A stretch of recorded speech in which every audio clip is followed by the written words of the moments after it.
Mga estudyante, kawani ng gobyerno at iba pang volunteers nakiisa sa International Coastal Cleanup.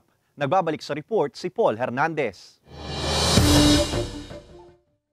Sako-sakong mga basurang inanod sa tabing baybayin ng Barangay Simlong sa Batangas City ang nahakot ng Philippine Coast Guard bilang pakikiisa sa International Coastal Cleanup nitong weekend. Kasama nila sa sabayang paglilinis ang iba-ibang grupo mula pribadong kumpanya, mga estudyante at mga volunteers.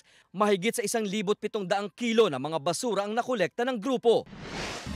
Bayanihan din ang namayani sa Agoncillo, Batangas sa paglilinis ng tabing lawa ng Taal. Inalis ng mga kawani ng Protected Area Management Office Taal Volcano Protected Landscape ang mga water hyacinth na nasa Taal Lake. Katuwang nila rito ang mga residente, estudyante at volunteer groups. Ginawa ito para mapangalagaan pa ang natural na tirahan ng mga isda.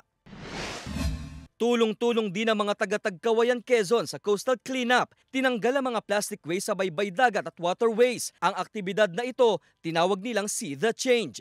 Patuloy raw sila sa pagpapaalala sa mga residente na maging responsable sa pagtatapon ng mga basura. Inipon ang mga basurang nakolekta para sa proper disposal. Paul Hernandez, Balitang Southern Tagalog.